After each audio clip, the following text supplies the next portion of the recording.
How do you protect your boundaries in a business where you care so much? I think it's because I've always had like an entrepreneurial streak within me. I wanted to run my own business. When you're in that zone of, right, I just need to get the money in, I just need to deliver. A lot of the time it's hand to mouth, month to month. You're just like trying to build. To have that pressure taken away completely, you can breathe, you're not stressed. There's nothing special about me. I'm just a normal person. I'm learning and I'm failing and I'm winning and I'm doing all these things, and everybody can do that. It's not just something I can do. In today's episode, you're going to meet Lucy Hall. The reason that I am wanting you to listen to this conversation with Lucy is not only is she a female founder with a business of over 10 years, but she's also received investment in her business this year.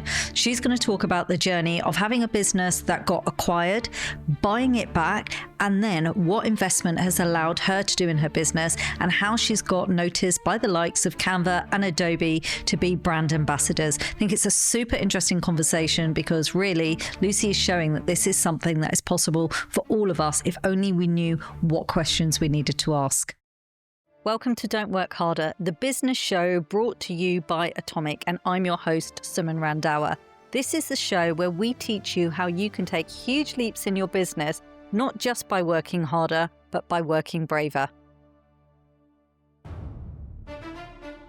Hello, Lucy. Lovely to see you. Hello. Lovely to see you as well. Yeah, it's great to have you here. Now, it's not many people I speak to that have a similar background to me, but it was quite interesting really hearing that you come from a media sales background as well. But from selling on eBay, recognizing at like 16 or 17 years old that you could make a profit, to probably one of my favorite parts of my research was the being inspired by One Direction to sell adult onesies. I mean, let's see where the conversation goes with that, you know, through to kind of like running an event, running an agency.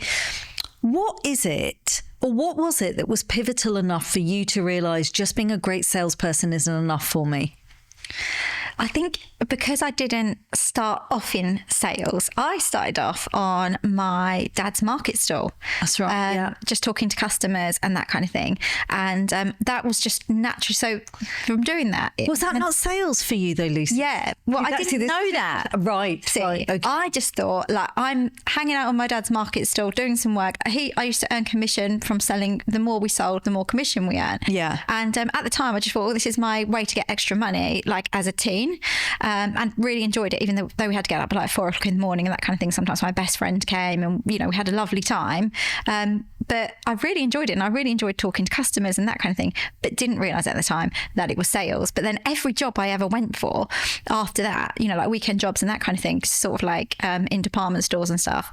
When I said I was a market trader, they loved it and they gave me the job. And I didn't have any GCSEs or anything like that because I'd got expelled from all of the schools and stuff.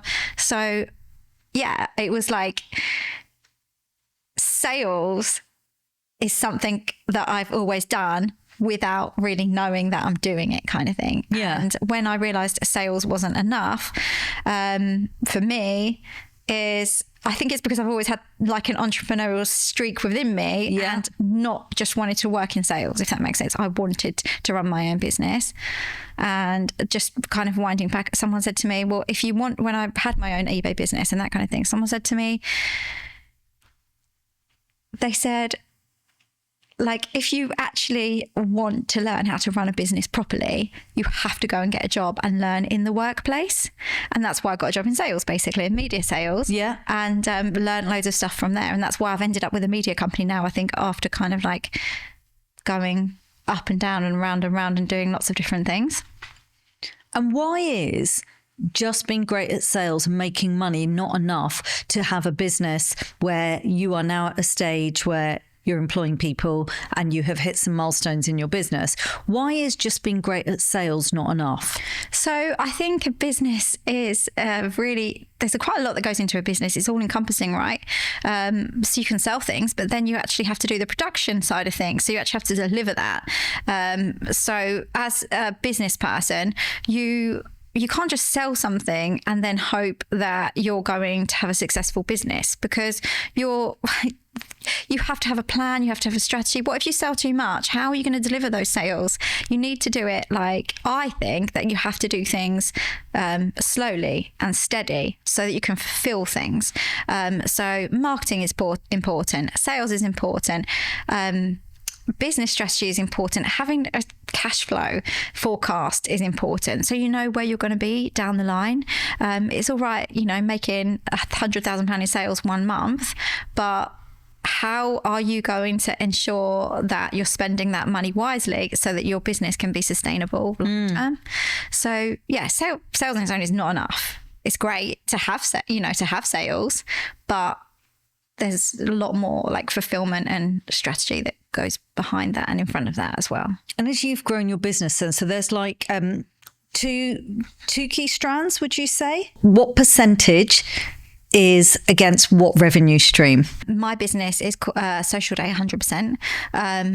So the company, we just recently changed the company name to Social Day Limited, and we have two strands to the business, which is Social Day and Digital Women, if you like. But the entire thing is community focused media business. So everything we do is around our audience and other people that serve those audiences as well. Okay, so it's the events and it's the membership. It's the events, the membership, and we just launching something called The Source, which will be out soon, which is absolutely incredibly exciting for us. It will position us as, I think, a leading media authority within the complete social media space globally as we grow, and it's editorial focused, and so I'm excited about that. Okay, and when is that going to be released to the world? Well, just for I know that it's going to be released in the next week. Okay, right. So by the time this comes out, that's what I was thinking. Yeah, by the time this will be out, so hopefully it will be cooking on gas by then. Okay, amazing. But yeah, in December the 10th, we have an event at Canva with the future of social media, with lots of really cool brands and social media leads and that kind of thing, where we're going to be launching the Source properly. And when it's interesting how you described your business. So you said media authority. Yeah. How do you, when you try and think about what the umbrella is, so you said community is almost the umbrella that brings everything together. Yeah. But how do you describe what your business is now? Yeah, it's a media company. It's a community-focused media company. Okay. And that means that what we do is we create events, we create experiences for people. Yeah. We help to educate people, and we bring audiences together, basically, and communities together. And there's two succinct audiences. One is social media marketing industry. So that's the social media marketers, those starting out, and also the leads as well in brands and agencies. Mm-hmm. And then the people who also support those. So it will be your tools and your technology, and brands that want to connect with social media marketers. And we bring everybody together, and we host an amazing festival. And it's interesting because when I was, kind of going through your trajectory, because when we get to, sometimes I sit down with people who've had businesses for a couple of years, and actually your whole life has been in some way or other in media or in sales, and now obviously running your businesses for all of these years, pre-pandemic. What's your role in the business now then? What do you think that you're really good at? Yeah. So actually, my role has completely shifted over the last 6 months. Okay. So my plan, I've always had an idea of what I want Social Day and Digital Women to become. Yeah. But the frustration has always been you need a lot of funds, and you need the funds really quickly, which is really difficult to do as one person with freelancers. So as soon as I was able to get some investment this year, we've grown massively, 100% in 6 months or something like that. And because of what the investment has allowed you to do. Because of what the investment has allowed me to do, it's just amazing. we have now got the most incredible team, a small and mighty team. I think that our team is just so talented and I'm so proud of them. And I think my role now is to get the best from them, to allow them, our team, to be able to have the kind of authority, if you like, or the or autonomy to be able to just do what they need to do in order for us to move the business forward, and that they feel part of this and they feel that it's, you know, they feel like, you know, it's their thing as well. So I think my new role is to lead them and to help them and to you know, help them to do everything they want to do and achieve the things that they want to do as well, and which is, you know, to grow the business and to have and to put the strategy together and work on the numbers and that kind of thing. Yeah. So rather than me like doing all the work every day like I used to do, I'm now kind of like looking at it from above, or like with everybody, and going, right, this is what I want, this is what we want to do, and like get everybody on the same page, and then we go for it. And they are incredibly fast. So we're like, what do you think of this? We're going to call, what do you think of this? And then like the next day they'll be like, we've done this already. Like right, we're already going. actioning it. Yeah, we're actioning. And I love that, because I think when you're still in a startup environment, action is so important. And getting investment in, has that changed? So it's changed how you're working, but does it suddenly feel like the business is almost, it's like a new iteration of the business? Because you just use the language startup there. We're going to take a short pause to hear from one of our sponsors. Sponsors help us make the best show possible. Don't Work Harder is sponsored by Constant Contact, the digital marketing platform built with small business owners in mind. With Constant Contact, you can grow your contacts list, send out more emails, organise social media and events, and simply get more done with their advanced automation tools. It's everything you need to grow your business, advance your automation, and attract more of the right customers all in one place. Visit constantcontact.com to get started. It's changed how you're working, but does it suddenly feel like the business is almost, it's like a new iteration of the business? Because you just use the language startup there.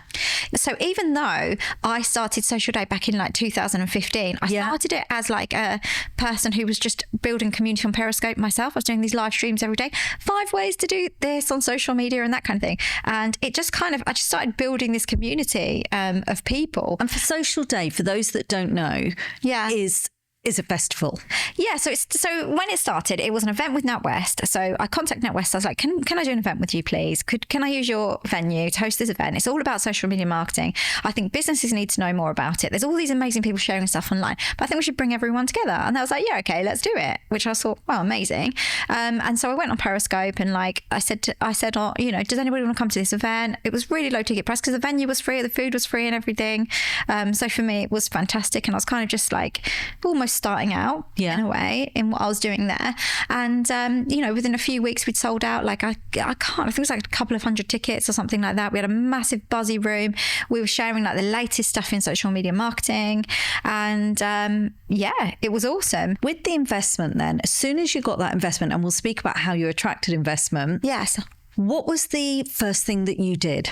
To gain investment? Well, no, after investment. So you've got the investment. What was the first thing that you did? I went through all of the plans and the P&L and the cash flow forecast with my investor, who's also, I'd say, an amazing mentor as well. So I'm very lucky to have found that person. Yeah. Because often people say when you get investment that you then have to kind of like do everything these people say because they want to get a return on their investment, and that kind of thing. But, you know, he's very much like, this is your business. And, you know, I have ideas, but it's up to you to build it your way, and I'm here. And you're the expert in that area, right? So did you get, so you talked about a team. So was it recruiting? So after you've done the practical stuff, what was like almost the first step that you took? So by the time I had got to the investment, I knew exactly what I needed to do anyway. My confidence was high. I knew I needed...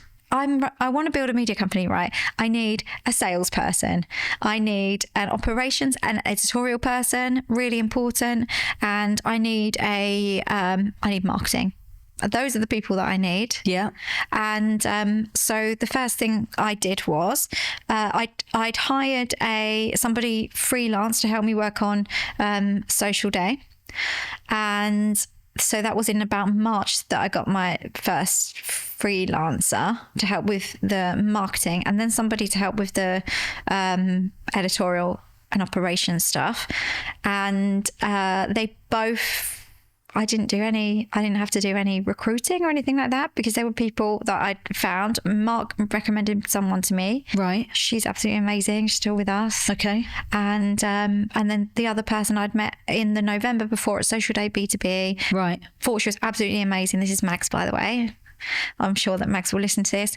And, she's absolutely incredible marketing person. So I just knew I needed the people in order to scale and get to where I wanted to be. But I'd already done a massive amount of sales myself before even the event had started or we'd recruited anyone. So they came on freelance, and now they're working in the business. After, I think it was like in May, June time, the offers went out, and but brought them in-house full-time as employees, which is really exciting. I mean, I can see it. I can see that it almost, like, without me even knowing you from before today, I can see that clearly there has been a massive shift, and it feels like you're allowed to now kind of like step out a little bit and do the bigger stuff. Yeah, it's amazing, really, because like, I'm sure loads of people that are listening to this can resonate as well, especially when you're in that zone of, right, I just need to get the money in, I just need to deliver. And month to month, you're just kind of, a lot of the time it's hand to mouth, month to month, you're just like trying to build all the time. And you have to think, if I want to do this next thing, how do I close the funding gap a bit? And next month I'm going to need like whatever, £20,000, £30,000 to pay this venue deposit or something. How am I going to do that without any sales? And how am I going to do the sales if I'm doing all of this marketing and everything else as well? So to have that pressure taken away completely, you can kind of just look and see everything for what it is. You can breathe. You're not stressed, and it just feels like an absolute privilege. But it also, now I know that I'm going to be able to build an incredible, successful business that is also meaningful to, to the audiences and communities that we serve, and the people that work in the business as well. And Lucy, how did you know like what to do in terms of getting an investor? So I didn't think so I thought, wow, if I had like £50,000 in the bank, that would be amazing right now, because I could get a salesperson and I could grow the business, right? It would free me up a little bit. But I wasn't thinking massively about investment. And then someone called Barry slid into my DMs. Barry in the DMs, yeah. Barry in the DMs, the amazing Barry. Did you know Barry? Yes, I knew Barry, because like years and years and years of doing local networking, talking at things, talking about social media and all the things I was doing. I'm really well connected in lots of different areas. So he was in your network? So he was in my network. And I think I'd done a website for him years ago or something like that. Because I'd do lots of different things to make my money. It's always a bit of a hustle, isn't it, when you're, freelancing, starting out and that kind of thing. So he sent me a message. He's like, you could totally get investment, like if you needed it.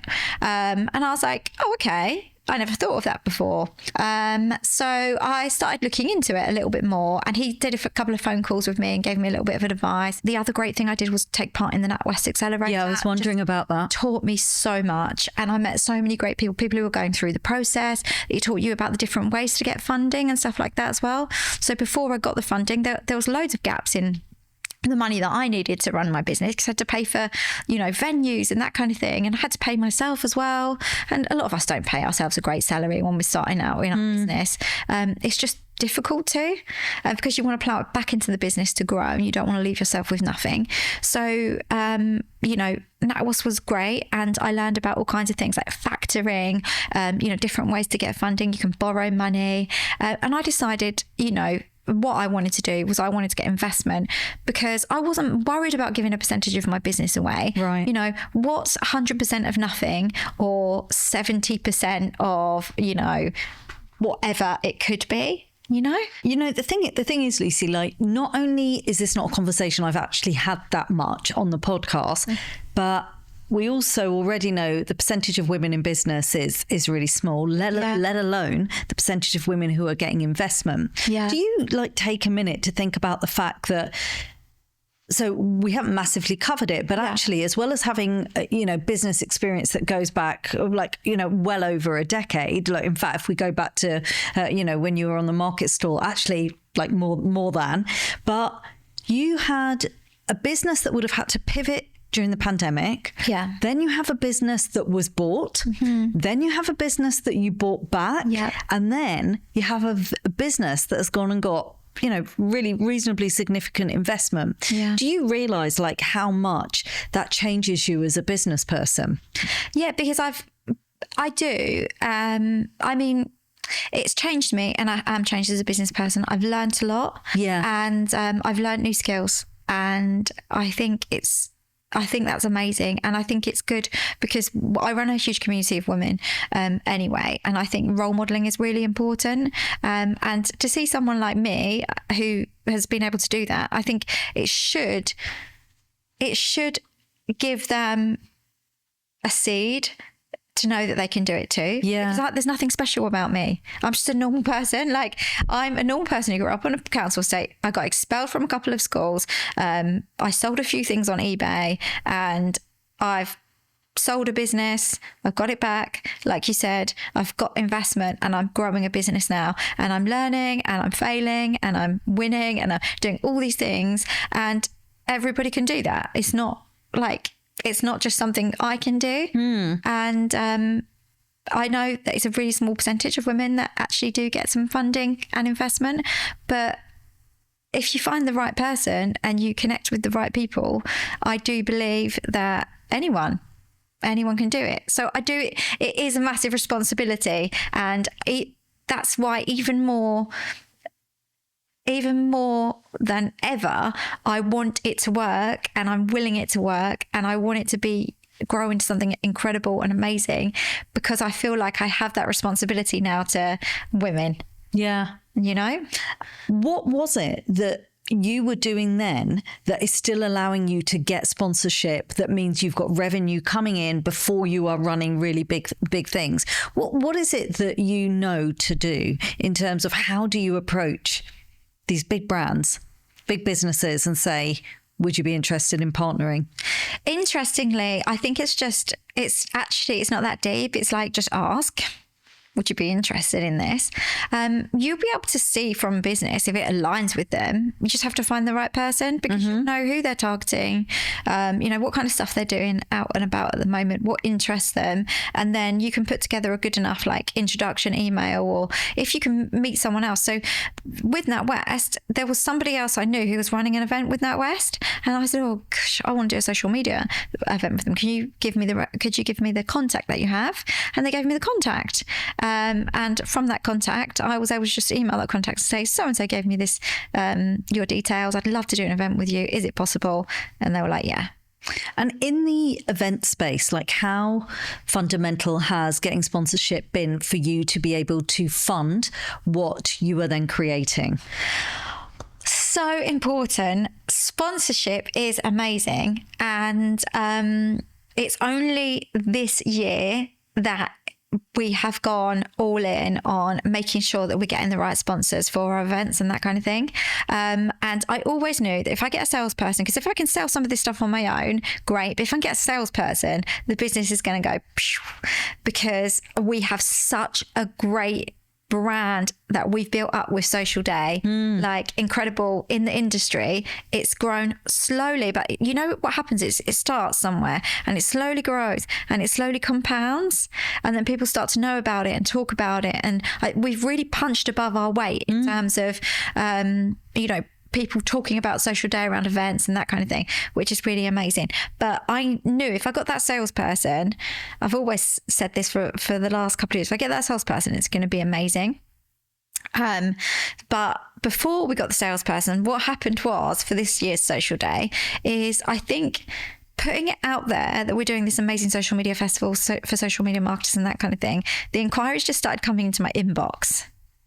So every single amazing sponsor that we had this year, I did all of them because the salesperson wasn't on board yet, and they all came through.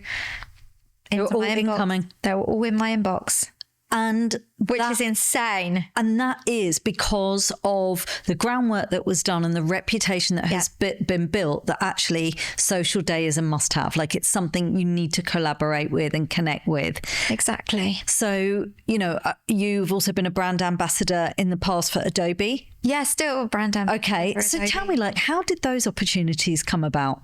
I think it's like, part of it's who you know as well as I think part of it's who you know, and part of it is just, it's kind of icky, but it's that kind of building, educating, personal branding, talking to people online, showing people like what's going on and that kind of thing, showing people how you use things and how you do things, and because it's the right audience for those products. Social Day has a really high value, incredible, wonderful community and audience of social media marketers in the industry. There's nothing else just for that audience. Brand agency side, like there's lots of things for freelancers and that kind of thing, but for brands and agencies there's nothing. There are lots of like media companies and stuff for the marketing industry as a whole, but we're looking at a section, we're looking at social media creator economy, and we're really kind of drilling down into that area. And so there's a lot of companies who really want to get to that audience, and so it makes sense. Also, like, I do my own content and I make my own videos and that kind of thing, and so, you know, that attracts some kind of like paid creator stuff as well, which is kind of different to the business, but it all fits in with what I'm doing overall. And again, it's like, you know, people. So we used to, one of our first ever sponsors with Social Day was a company called Content Cow. Andy Lambert, I think we've had him on this podcast. Because I was in LA a couple of weeks ago with Andy and Dan, and they was talking about they would been on this podcast, and they were like, oh, it was amazing. You did say, and then I think it was a week later, he was like, I happened to contact you. And I was like, oh, well, I've heard of this, because I know Andrew and Pete anyway. I see them on the picture over there. Hi. I thought, oh, that sounds amazing, because they've obviously enjoyed their experience. So I'd definitely do it. But, you know, Andy was from Content Cow, now works at Adobe. Of course. And so there's a link there as well. And you said even from setting up Social Day in 2015, if we think about how much has happened over the last 10 years, you know, when I think about the themes that come through when I get successful entrepreneurs on, like, it's also always really nice when I can see that someone is in a really good place. But what I think is also really comes across here is the tenacity and the willingness to pivot when things need changing. Yeah. One of the things that I'd like to kind of like start, I guess almost like wrapping up with, is when I hear about how pivotal this year has been for you. Like, a lot has happened over the last 10 years. And I think I said to you, like, you know, this conversation will go wherever this conversation is going to go. And I feel like us speaking about the acquisition piece and how you have shifted and changed your business to a business now that you can with certainty see is going to scale. And you also talked about being a mum and you've got kids. Yeah. How do you protect your boundaries in a business where you care so much about giving to the women in your community? Yeah, it's actually really, it is a very challenging thing to do. Yeah. Because you care so much about this business and you care about the people in it and you care about the people you're serving. It's really difficult to switch off and put the tools down for the day. So how do you do it? How do I do it? I think I don't do it perfectly, and I'm still learning. And I'm just thinking about right now. So right now we're on the lead up to Christmas, which obviously I know this is being recorded at a different time. And I am so busy. Last week I was at like all these different events. I was judging a hackathon at Veed. I was doing a talk and a session like on building on Lovable at Canva at the Digital Women event. I did a talk at the marketing meetup on the evening. I take my kids to that as well. And so I'd been all over the place and done loads and loads and loads. I'd had to put my youngest daughter in extended day, which she absolutely hates. I'd had to run around trying to make it to all these different things. And my youngest daughter said to me, she's like, Mum, it feels like you're always working. And then you get that guilt. Then you get the guilt. Yeah. And so I've explained to her, I'm actually going to be busy for the next 3 weeks. I'm going to be so busy for the next 3 weeks. It's going to be really hard for us. But after 3 weeks, I'm taking a couple of weeks off for the Christmas period. Yeah. And you're just going to have like all my time. Yeah. I'm not going to pick it. I probably will pick it up a little bit, like, but when she's not looking. Yeah. But it is really hard. And I think part of that is just accepting this is how my life is. This is what it is. And being happy with it, and then explaining it to the people you care about. This is why I'm doing it. This is what I think we'll get from it.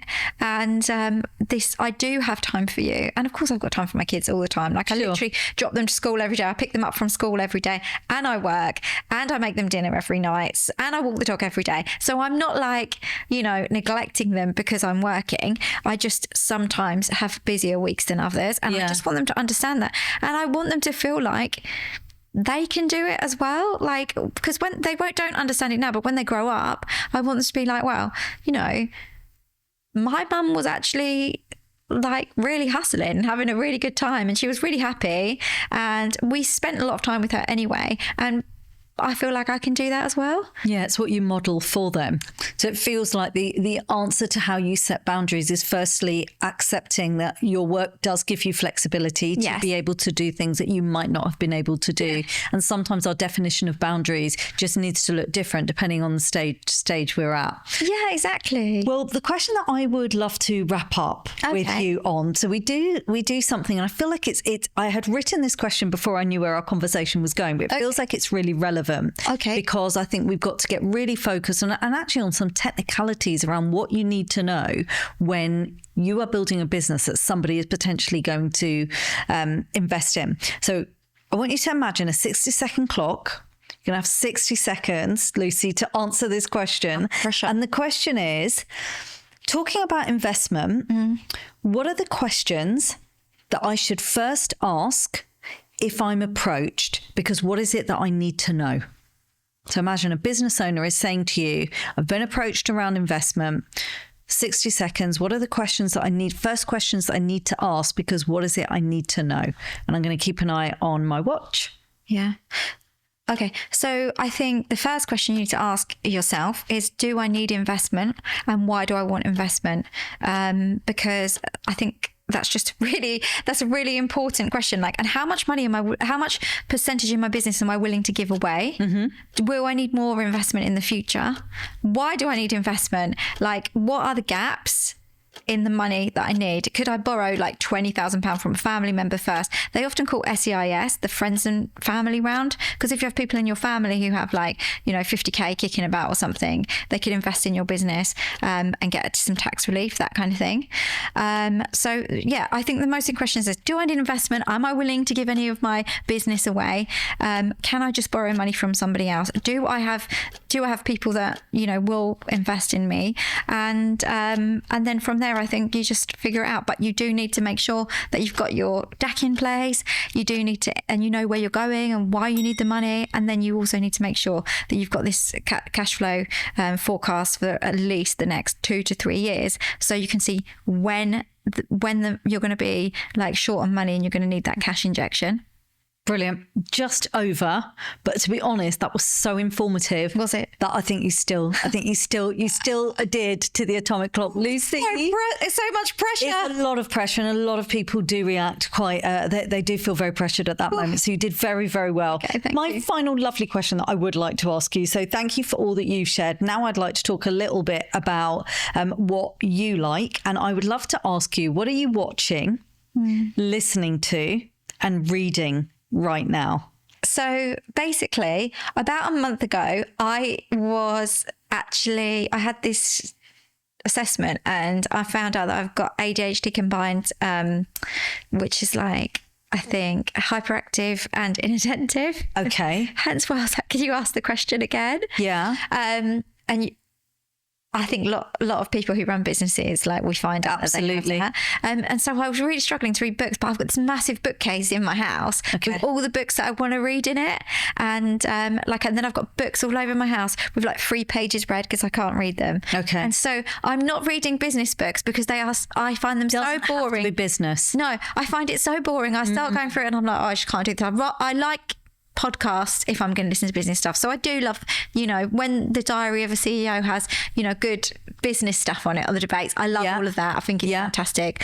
I love the Emma Greed podcast. She's amazing. She is very inspiring. Amazing woman. But in terms of like non-business books, I could not put down the Freedom McFadden books. I must have read 9 of them this year. Okay. Because they are just so trashy and so good. What are they and so called? Tell me again, Lucy. Freedom McFadden. Okay. So there's really great books like The Housemaid and The Housemaid's Watching. Okay. Have you never read them? No. They are I need to make it happen. Yeah. Absolutely. So you start reading these books and I love they're series. Just page turners and there's all different ones. Like the Tenant is the latest one that I read, and you can just read them. I'll read them. I'll read one in a day, and it's just so twisty and they're thrillers, and it's like about murder and all this kind of stuff. They're just fantastic. I've read loads of them. If you want to borrow one, you can. Okay, thank you. And then in terms of stuff that I'm watching on telly, just the most trashiest stuff. So, I love American Idol. Not American Idol. What's it called? American Shark Tank. Oh, I absolutely love Shark, but out in the US. Okay. So when I was trying to put together like all my pitch deck and all that kind of thing, I was like watching loads of Dragon's Den and stuff to try and figure stuff out. It's obviously not reality, but it is kind of what goes on, and the deals are real. But then I started watching Shark Tank. Oh, wow. Another level. It's just so good. They've got a couple of series on BBC at the moment. Okay, thank you. But you can just watch on YouTube. You can just watch all like the put together bits of it and stuff. Oh, I just love it so much. I think that's a good recommendation. And then you think, oh, what can I create? And then you get all these get loads of inspiration about products you might create and that kind of stuff as well. So like have a watch of it. It's just brilliant. It's like 10 times bigger deals than Dragon's Den, and the products are just insane.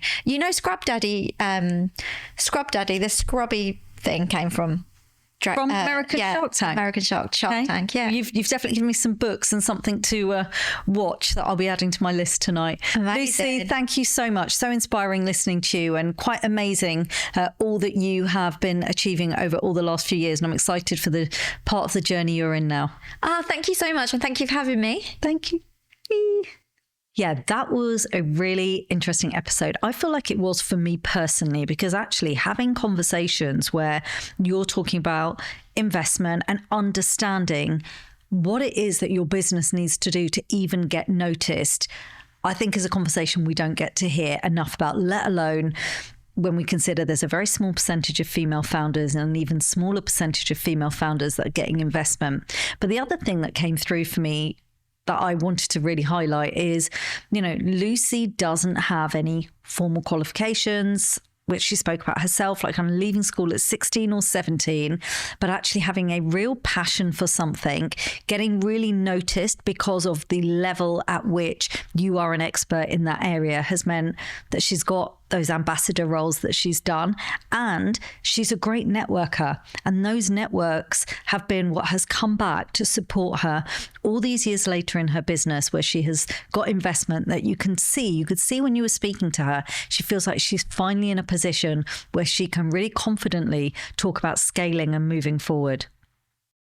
Thanks so much for listening to Don't Work Harder. If you enjoyed the episode, please subscribe and share. This show has been brought to you by Atomic, the home of epic business growth. Head to our website at atomic.site to hear more about our business programs and epic events.